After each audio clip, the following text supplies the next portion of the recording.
Hi, everyone. Welcome back. And I hope your day has been going well so far. We're really grateful for you for joining us for our interactive Lobby Day skit. Today's story illustrates the many obstacles that Minnesotans have to overcome to access healthcare. It's important when you're listening to us go through this experience to keep in mind that this story is not reflective of every person's lived experience because each person's journey, their gender, race, abilities, socioeconomic status, location, and age. Regardless of those identities, though, every person seeking abortion care in Minnesota will have to overcome legal and logistical barriers. So, to provide some perspective, the process to simply set up an appointment for an abortion can typically take anywhere from 30 minutes to an hour. This skit that you're about to see is using an hour to demonstrate from start to finish what the entire process of accessing abortion in Minnesota is like. So please consider that this edited version of events does not include all events, time, and obstacles such as a minor going through the judicial bypass process if they're unable to notify their parents before getting an abortion. This skit is meant to be interactive. We want to hear from you and get your input as we go. So throughout, you will be asked to respond to several poll questions pertaining to the process being narrated. When prompted, please take a moment to record your response to the poll question. You'll find the poll question in the chat box under the tab labeled poll. When a new poll is launched, a red dot will appear on the poll tab. At the end of the play, we will provide all the answers to the poll questions and kind of walk through them together. We will also have time at the end for any questions that surface for you as you listen to the skit. Lastly, before we begin, this skit is meant to educate and bring awareness of the various obstacles involved in this process of getting an abortion. The next act simulates what a person seeking an abortion could and very likely will experience during the process. Please take note of the sensitive nature of this content. So now I'm going to introduce you to today's character. I'm going to have each person wave on the screen as I introduce them. So narrating our skit is Aaron. Representing the abortion fund, our justice is Megumi. Our doctor and abortion provider today is played by Dr. Julie. Our patient navigator is Francis. Our spiritual leader is Reverend Kelly. Our CPC volunteer staff person is Christy. Our clinic escort is Carmen. Our protester is Cassidy. Our abortion doula is Michelle. And the person seeking the abortion, her name is Brandy, and the skit is played by Emily. So now I'm going to hand it over to Erin to start our skit. Thank you so much, Megan. So we're going to start the skit with our first poll. And again, in the chat function, there's tabs across the top. You can find it on the right-hand tab. There will be a red dot that will be present when the poll goes live. So our first question is, how many Minnesotans say abortion is not a religious issue for them personally? I'll repeat the question. How many Minnesotans say abortion is not a religious issue for them personally? A, 5%, B, 28%, C, 50%, or D, 69%. We're going to give you a few seconds to answer the poll question before we go into the skit. One last time. How many Minnesotans say abortion is not a religious issue for them personally?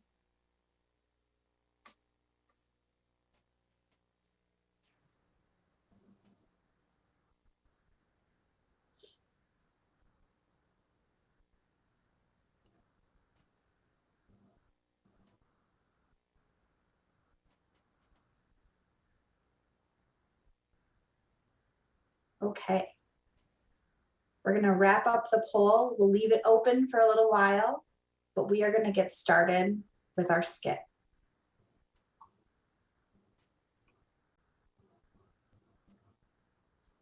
Spiritual leader, you are muted. Hey, Brandy. It's so good to hear from you. How are you doing? Thank you, Reverend. I'm so happy you could take my call. I'm really struggling here. I think I'm pregnant and I'm considering abortion because I'm in a rough situation, and I'm just hoping that God can forgive me for this and that I won't be punished in the future by God for my decision. Even though I know this is the right thing for me to do, I still feel conflicted and guilty. Oh, dear one. Brandy, it's such a challenging time for you. Let me just tell you that you are loved by God and by your church community. I think that any God worthy of the name does not punish people for making tough decisions in our lives. We are called to be healthy and happy and whole, to use our brains and our resources to make the best decisions we can for ourselves and our families. And just so you know, Brandy, I am among the 69% of people who consider myself religious and have no problems or issues with abortion. If you want, we can talk through your options. And if you decide to have an abortion, I can be there with you when your procedure is scheduled. Thank you, Reverend. I appreciate those kind words. This conversation has really helped ground me. I'll see you next Sunday at church. Thank you once again. Brandy is a non-binary parent in St. Cloud who lives with their abusive partner and their 13-month-old child. Brandy works part-time at a clothing store where they make minimum wage. With a small child at home, Brandy often has to miss work when their child is sick and is limited to work hours that align with their child's daycare. Brandy relies on their partner for transportation, and they both have insurance through Minnesota Care. Brandy hasn't gotten their period since January and is nervous about the possibility of being pregnant again. Over the last few months, they have been saving all of their money to leave their abusive relationship, and they are scared that if they are pregnant, they would not be able to manage 2 children on their own. Afraid that their partner will go through their phone and find their search history, Brandy uses a friend's computer to search for abortion clinics. This is going to be your second poll question. When Brandy searches for abortion clinics, what's the first thing that pops up? This is going to be in your poll function. What's the first thing that pops up when Brandy searches for abortion clinics? A, the Wikipedia definition of abortion clinics. B, a crisis pregnancy center or a fake women's health center. Or C, a local independent abortion provider. We'll give you some time to take the poll question. Again, it is, what is the first thing that pops up when Brandy does a Google search for abortion clinics? A, the Wikipedia definition of abortion clinics. B, crisis pregnancy center. Or C, a local independent abortion provider. I'm going to pause while everyone takes that poll. Again, it is the third tab where the chat function is. There's a red dot when it goes live. What is the first thing that pops up when Brandy searches for abortion clinics?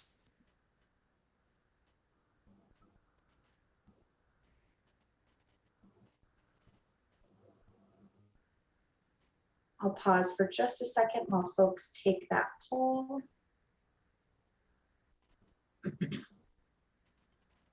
Okay, we'll leave it open for a little while. And I'm going to move on. The first thing Brandy sees when they search for abortion clinics is no cost, no insurance required women's clinic. On the website, it advertises free pregnancy tests and ultrasounds and notes that the ultrasound is a requirement to determine which abortion they would be a candidate for. Brandy picks up the phone and calls. Thank you for calling Options for Women, where we provide women with healthy options. How can I help you today? Hi, I'm looking to get a pregnancy test and possibly an abortion. We can help you with that. We offer free pregnancy tests and ultrasounds.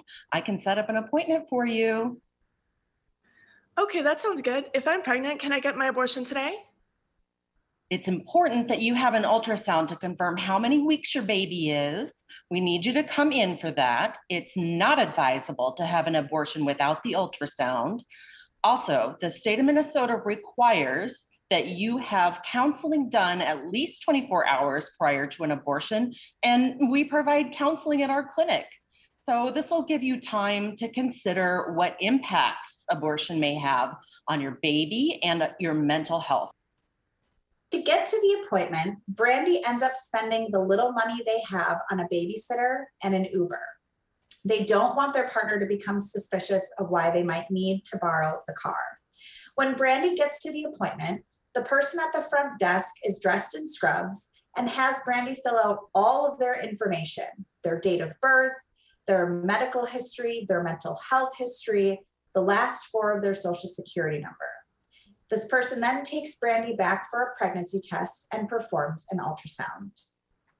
Wow, look at how big your baby is. How precious. You must be such a proud mom. The baby looks like it is about 6 weeks old. This is really hard for me. Can you please turn the monitor away? Don't you want to see your baby? Abortion is linked to breast cancer and can cause you depression. We can support you by providing diapers and clothing for your baby. I can't do this. I can't have another baby. When can I come in for my abortion appointment? We can't get you in for another appointment until about 4 weeks out. Please consider your child. They would not want you to terminate their little sister or brother. I am being considerate of my child. If you can't help me, I'll go to another provider that will. Brandy leaves the center in tears and very confused. It's been some time since they've had their period. How could they only be 6 weeks pregnant? We're going to go to poll question number 3. The Crisis Pregnancy Center, like the one that Brandy went to, A, provided dishonest information about Brandy's pregnancy and their services. B, receives money through the Positive Alternatives to Abortion law, which was passed in 2011. C, misgendered Brandy and made assumptions about their identity. Or D, all of the above. So this poll question is asking about the Crisis Pregnancy Center. When Brandy went in, did they A, provide dishonest information, B, receive money through a law passed in 2011, C, misgender Brandy, or D, all of the above?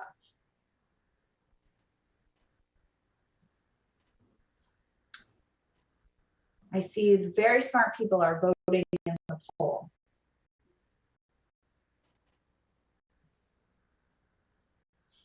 As it's been made clear, the answer is D, all of the above. Brandy's visit to this Crisis Pregnancy Center is just one of the 98 fake clinics throughout Minnesota that on average receive $7 million per biennium for alternative abortion methods. Brandy is frustrated because instead of getting an abortion, they were given a baby figurine. In addition to being frustrated and sad, Brandy didn't want to wait another 4 weeks for an abortion. So once again, they go to their friend's house to use the phone to Google providers. This time, Brandy finds a list of abortion clinics: We Health, Whole Woman's Health, the Robbinsdale Clinic, and Just the Pill, to call the clinic that is closest to them. Out of the 5 providers in Minnesota that provide abortion care, how many offer abortion past 12 weeks? This is another poll question. Please go into the poll chat.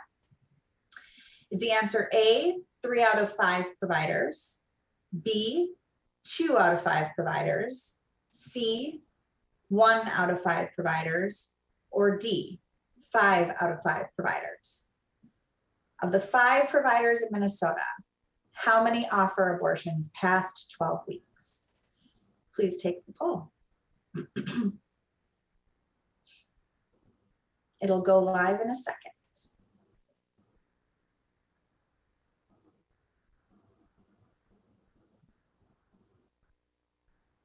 We will continue on with our skit. Brandy leaves the center in tears and is very confused. They go to their friend's house again, Google abortion providers.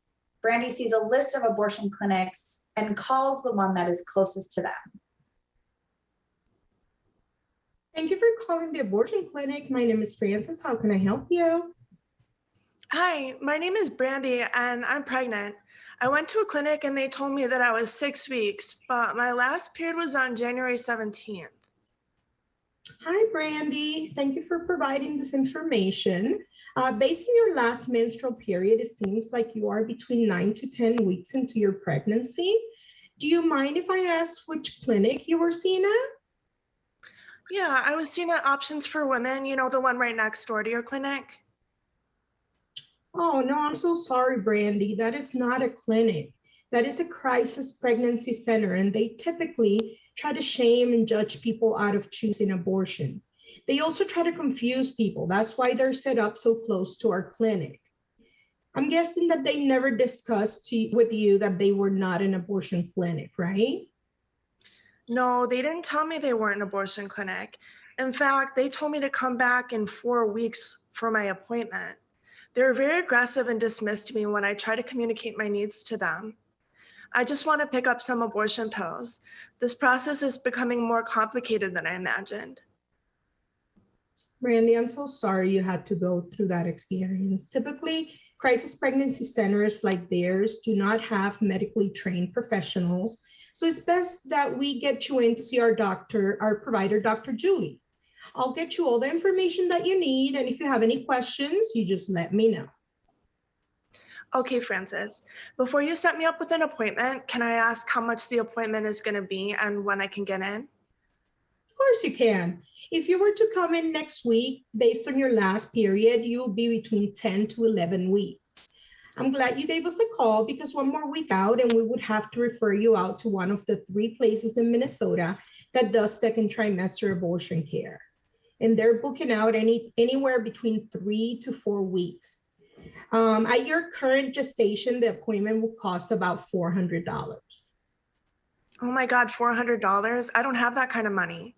I've already spent a bunch of money on Ubers and babysitters, and I still need to figure out a place to pass the pregnancy at because I don't want my partner to find out.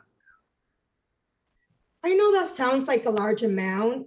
We do take Medicaid through the state of Minnesota, as well as private insurance. In the event that you do not have insurance, there is financial assistance that we can refer you to. The organization who does financial assistance can also help you with lodging. Oh, great. That's good to hear. I do have insurance, but I don't know if it will cover my abortion or not. Let me grab my purse so I can see who my insurance carrier is. Brandy finds their insurance card and figures out that they have Minnesota Care. This is going to be another poll question. It's to the right in the chat function. Does Minnesota Care cover abortion? Answer A, it covers a small portion. B, yes, it covers the entire amount because the state constitution requires state programs to do so. Or C, no, it does not cover any amount. Question 5 for the poll, does Minnesota Care cover abortion? Covers a small portion, A. B, yes, it covers the entire amount. Or C, it does not cover any amount. That poll is live. Please feel free to take it. A good variance of answers so far.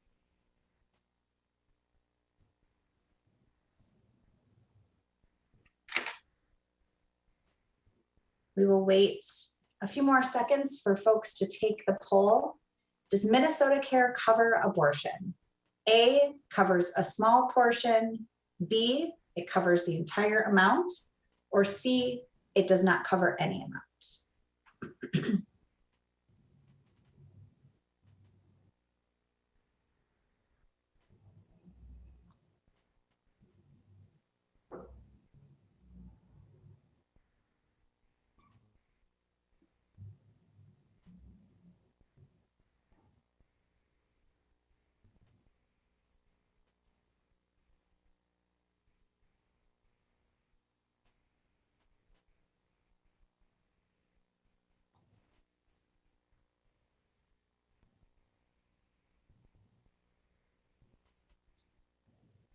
back to our skit, Brandy finds their insurance card and figures out they have Minnesota Care. Although Minnesota Care is a program through the state, which should technically cover the entire cost, the type of program you have, unfortunately, will only cover $108, Brandy. Being that you're pregnant, you're eligible to switch to Medicaid, which would then cover the entire cost of your service. However, that will take some time to activate. Sometimes patients pay us in cash, and then when their Medicaid kicks in, we reimburse them. That process can take up to 3 to 6 months. I'm not sure how I can afford this. I don't have an extra $300 that I can spend, and I can't wait 3 to 6 months to get that money back. I'm so sorry, Brandy, that your insurance is not covering the cost of the care. If it's okay with you, I would like to email you a resource called Our Justice. They will be able to help you with funding as well as lodging support. Of course, thank you. I really appreciate your help. Of course, Brandy, we're happy to help. I have you all set up for your appointment with us next Thursday, and I'm transferring you to Dr. Julie so that she may read you the state mandated information. I did want to give you a heads up. At times, there are protesters outside of our clinic. However, we do have escorts that can make sure that you get to the clinic safely. They will be wearing rainbow colored vests. Thank you again for your help. Of course, Brandy. Please hold for Dr. Julie.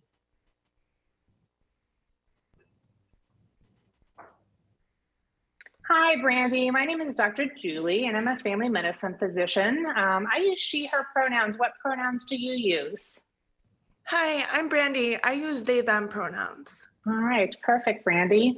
So I'm required by law to read you the following information, even though we're going to go over the important medical information during your appointment. So bear with me. There's some gendered and incorrect medical language, as well as some inaccurate medical information. However, the state of Minnesota requires that a doctor give you this information at least 24 hours before you have an abortion. Because this is a law, I'll be reading to you from a script in order to show that I've fulfilled all those requirements. So the state would like me to tell you that the probable gestational age of the unborn child at the time of the abortion is to be performed. So Brandy, by your last menstrual period of January 17th, you'll be about 9 weeks and 4 days pregnant at the time of your abortion. The state would also like me to say that there's a link between breast cancer and abortion, as well as danger to subsequent pregnancies and infertility. But abortion procedures are very safe. Of every 1,000 people who have an abortion, fewer than 5 have a major complication. People who have abortions do not have a higher risk of getting breast cancer. An abortion does not cause problems in future pregnancies or make it harder for a person to become pregnant again. The risks of abortion are actually similar to the risk of continuing the pregnancy and childbirth. However, there are many more complications from continuing a pregnancy and childbirth than there are from abortion. The risks of both abortion and childbirth include infection that you might need medication to treat, or you could have heavy bleeding. Sometimes people have a bad reaction to a medication that you're given, but that's very rare. And even more rare is for a person to die from an abortion. The risk of death from childbirth is 10 times greater than the risk of dying from an abortion. If you continue the pregnancy, that can result in complications that do not occur with abortion. These complications include diabetes caused by the pregnancy, early labor and complications from stopping it, high blood pressure, kidney and liver problems, seizures, and thinning of the blood. And the state of Minnesota also requires me to let you know that medical assistance benefits may be available to you for prenatal care, childbirth, and neonatal care. They also want me to tell you that the father is liable to assist in the support of her child, even in instances when the father has offered to pay for the abortion. Brandy, you have the right to review printed materials provided by the state, which are available on a state-sponsored website. That website is www.health.state.mn.us/people/. /WRTK. The state wants you to know that these materials provided describe the unborn child, list agencies that offer alternatives to abortion, and certain information and contain information on fetal pain. In addition to giving you this website, the state requires that I offer you a hard copy of this information. However, if you choose to view the materials other than just on the website, they need me to give you at least 24 hours before the abortion or mail it to you at least 72 hours before the abortion by certified mail. So Brandy, are you interested in a hard copy of this information at all? No, I don't want my partner to find that information. No, I'm good. I totally understand. Do you have any questions about any of this information? No, I'm good. Thank you. Okay, perfect. All right, Brandy, I will see you next Thursday for your appointment. See you then. Okay. After the doctor reads Brandy their information from the state, Brandy then reaches out to the abortion fund. This is going to be another poll question. It will be found the right-hand tab in your chat function. Here's the question. How much money do reproductive justice organizations receive from the state to support patients navigating accessing Medicaid, lodging, traveling, emotional support, and funding? Again, how much money do reproductive justice organizations receive from the state to help support patients navigating accessing Medicaid, lodging, traveling, emotional support, and funding? Your options are A, $6 million, B, $0, C, $50,000, or D, $1 million. How much money do reproductive justice organizations receive from the state to help patients navigate accessing abortion care? A, $6 million, B, $0, C, $50,000, or D, $1 million. That poll is live.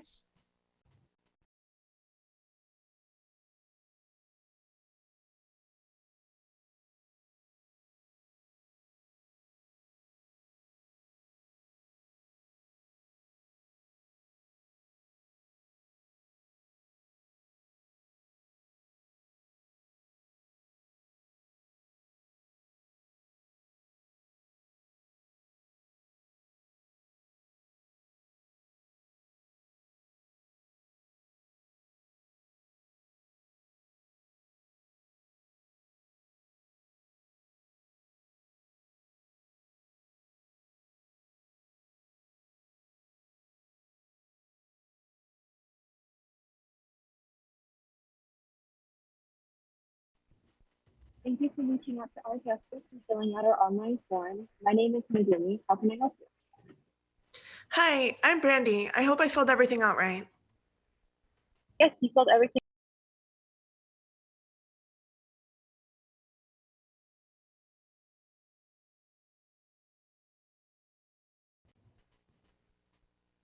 Okay, great. Megumi, it is a little hard to hear you. And then feel free to go ahead.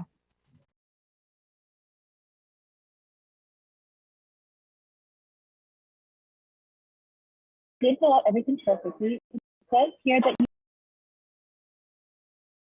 that the clinic has provided you with a $50 discount. Yes, that's right. It also looks like the clinic screened you for funding through the National Abortion Federation, but because you live in a state where the insurance covers abortions, you don't qualify for funding. Is that right? Yes, that's correct. I know I have state insurance, but it's not covering the whole appointment for some reason. We understand how confusing and frustrating that can be. So we told the appointment, we'll notify the clinic of your support. We also noted on your application that you needed a place to stay during the abortion. So we'll send the confirmation for the hotel room in the next day. Did the clinic also set you up with resources for domestic violence support and hold space for doula to hold space for you during the process? Yes, they did. Thank you so much for your help. I can't believe that you're covering the rest. How are y'all able to fund people? We rely mainly on individual donors to support our organization. So we don't receive any state backing or any funding from the government. We are always happy to help fill in need whenever we can. If there is anything else we can do for you, please don't hesitate to reach back out. This information is so helpful. I'm so glad there's a resource like this available. Thank you so much for trusting us to help you with this process. Is there anything else I can do to help you? No, not right now. Thank you so much. You're welcome. When Brandy calls the abortion fund finds out that Brandy has saved about $100 towards their appointment and received a $50 discount. The abortion fund pledged $250 towards Brandy's abortion and was also able to set up lodging for Brandy to pass their pregnancy. As the abortion fund noted, they rely mainly on individual donors to support their organization, and they don't receive any state funding to help out patients. Because of the abortion fund, Brandy is finally able to both afford their abortion and have support afterwards with lodging and violence support and a doula to hold space during the process. Although most are able to come together to provide Brandy support, what organizational support is missing from the puzzle? This is going to be another poll question. So poll question number 7. Although multiple organizations were able to come together to provide support for Brandy, what organizational support is missing from the puzzle? Is it A, funding, B, emotional and moral support, C, lodging, or D, childcare? So again, if you go to the chat function, the right-hand tab that says poll, it has a red dot, answer question number 7.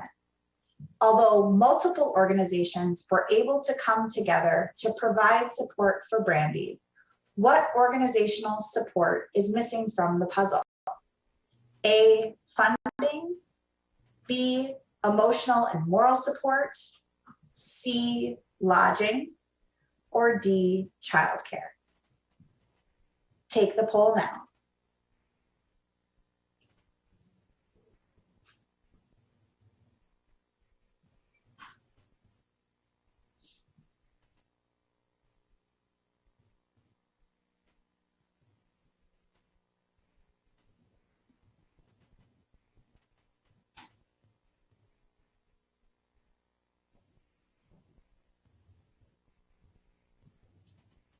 All right, as we close out this poll question, I'll just ask it one more time. Multiple organizations came together to provide support for Brandy. What support is missing from the puzzle? And you have your options, A through D.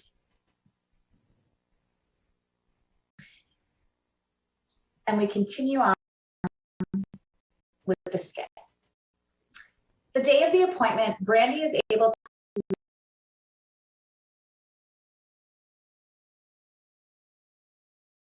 another local reproductive justice organization that relies on the generosity of individual donors and volunteers. Although Brandy is confident in their decision and ready to pick up their pills from the clinic, they panic a bit because there's a large crowd of people outside. Save your baby. Listen to the heartbeat of your child. Turn around. You don't have to do this today.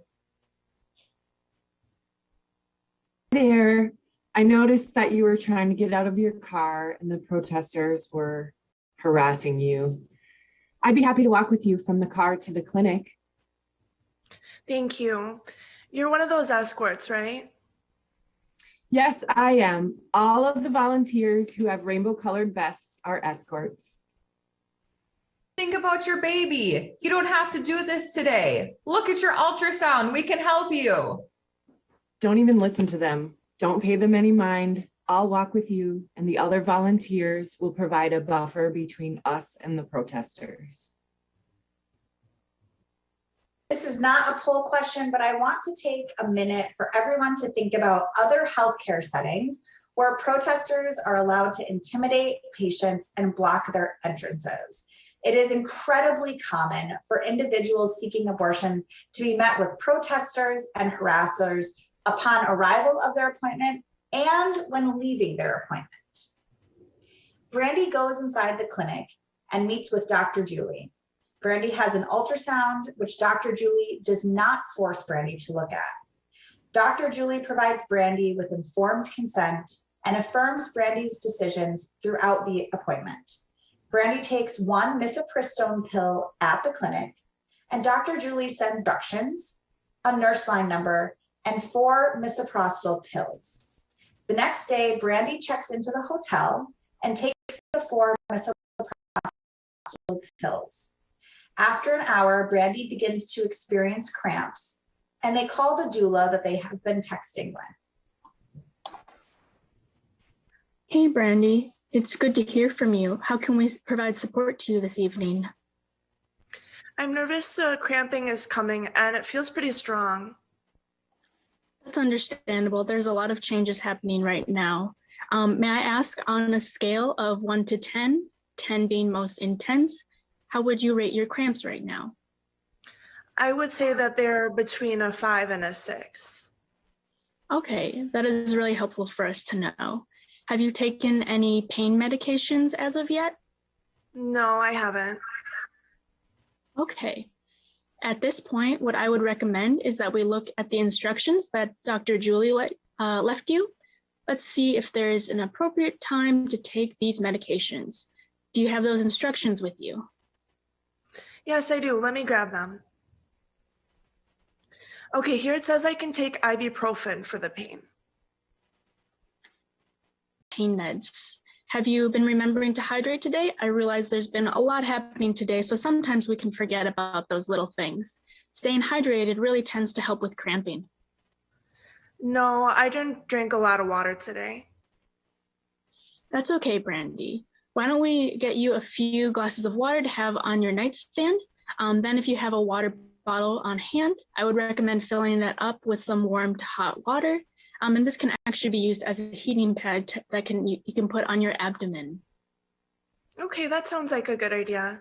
I have glasses of water and I'm filling up my water bottle now. You're doing a great job. You should continue to monitor the bleeding. On the instructions that Dr. Julie gave you, it should note how many pads per hour is too many. More than 2 pads an hour for 2 consecutive hours. The bleeding is starting to come through heavier with the cramps, but I'm not bleeding through more than 2 pads an hour. That is good to hear.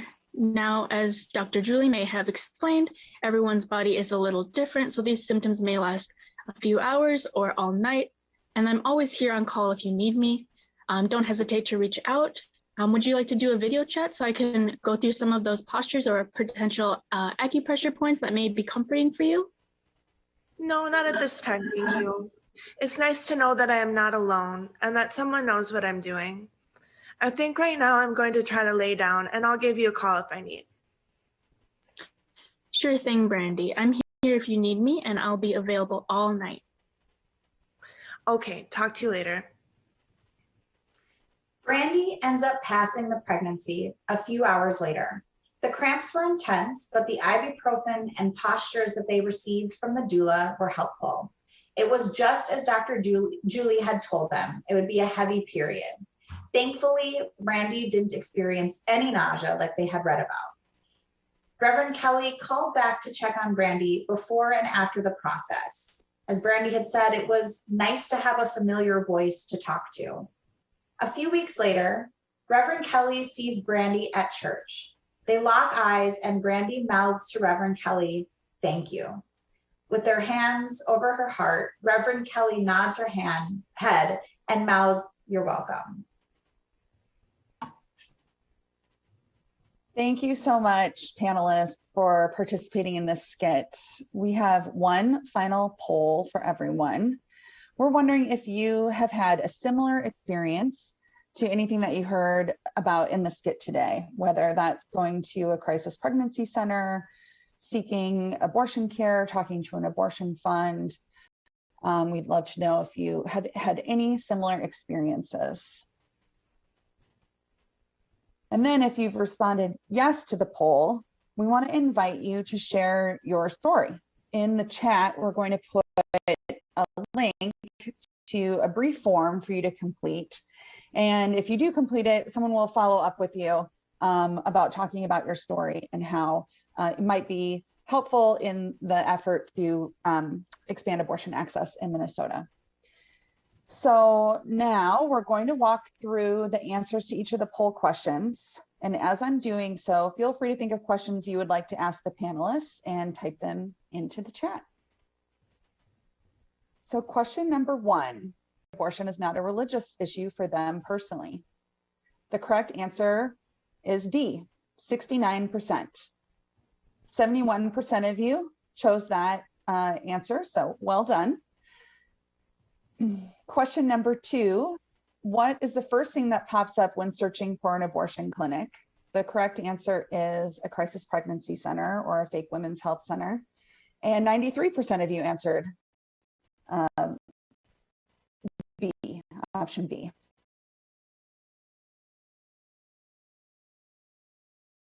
The crisis pregnancy centers, like the one that Brandy went to, does all of these terrible things, provide dishonest information, receives public funding, and misgendered Brandy. And all of you got that one right. Not that tricky of a trick question. Question number 4, out of the 5 providers in Minnesota, how many are offering abortions past 12 weeks? And the correct answer is 3 out of 43% of you guessed 2, which is very close. But we are happy to have Holman's Health back providing second trimester abortions again. So we're now back up to 3 in Minnesota. Question number 5 is, does Minnesota Care cover abortion? And 31% of you answered the correct choice, which is A, it covers a small portion. And 41% chose what should be the correct answer, which is that it covers the entire amount. This is something that we're definitely working on fixing, and hope that, you know, by next year, people enrolled in Minnesota Care will in fact fully have. Question number 6 was, how much money do reproductive justice organizations receive from the state? Sadly, the answer is 0, B. And 81% of you answered this question correctly. We would love to change that, especially as we are anticipating so many more people needing to travel to Minnesota to receive care across the whole region and from other states that ban abortion. Question number 7, although multiple organizations came together to provide support for Brandy, what was missing? And the answer is D. 81% of you answered that childcare support was missing from the puzzle. 16 also mentioned emotional and moral support, which true, although as you saw later in the skit, the abortion doula was able to provide a lot of that support. And now we are going to have time for questions from you all, and feel free to, you know, target them towards a panelist, or if you just have a general question, we can field it. I'll start with the first question that was put in the chat. How can fake clinics be allowed? That violates truth in advertising or something. Do you want to take that one, Megan? Sure. That's a very good question. It's something we're definitely looking into. You know, unfortunately, in a lot of states where people have tried to use consumer protection laws to address those issues, they've got, the crisis pregnancy centers have gotten around it because they don't charge for their services. And we don't believe that the Minnesota consumer protection law requires exchange of money in order for it to be considered a potential, you know, violation. So it is something that we're looking at, but yeah, unfortunately, it's been really difficult to find ways to use existing law to keep them from being able to lie to patients. And generally, they claim, you know, First Amendment rights, freedom of speech rights, which obviously we don't agree with. It should be noted too that by law, CPCs that receive state funding are not allowed to talk about abortion, yet on their websites, they will often say, we can talk to you about all of your options, whether it's carrying the pregnancy to term, adoption, or abortion. So it is a violation of the law to say that they can do something that they cannot do. The next question we have was, is the fact that CPCs show up at the top of Google results due to purchased Google ads? Is that why they show up first? Do you want me to answer that? Yeah, go ahead. That's not take it. Yes, they definitely invest in advertising quite heavily, and also they just have a lot of tech infrastructure behind them. Although individual CPCs may appear to be kind of just like your, a little independent place on the corner in your town, the reality is they're connected to a very large national and international industry of crisis pregnancy centers, and there are large organizations that provide a lot of technical support and training to the individual CPCs. And one of the things they do is really help them to increase their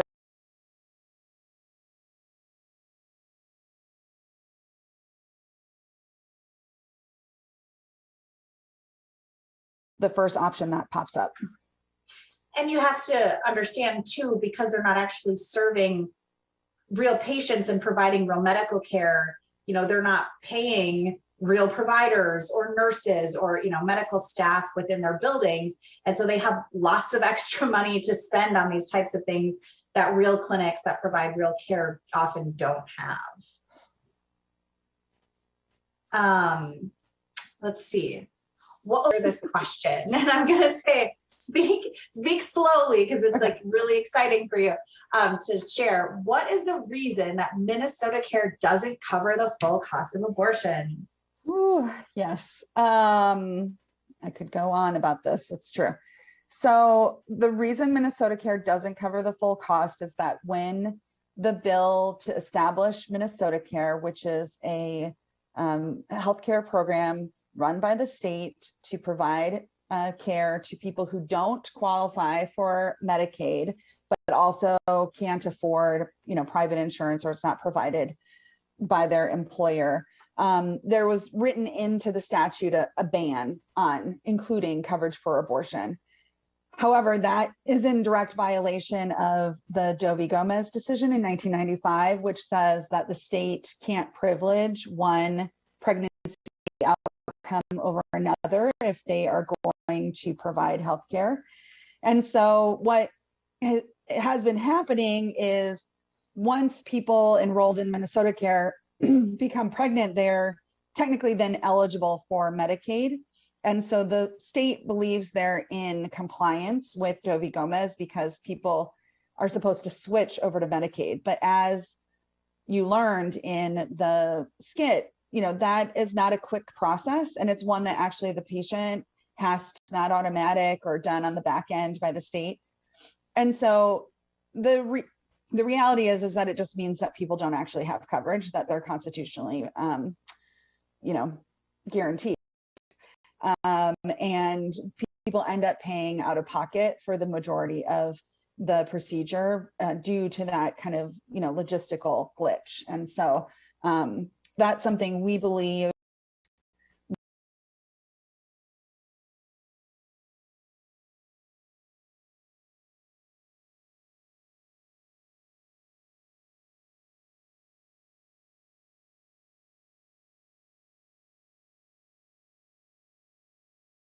to fix that problem. Before we move on to the next question, I want to ask, are any panelists interested in taking any of the questions that I've asked so far? I know we have representatives from clinics, from funds, from support programs. I just want to make sure that there's no piece you'd like to add.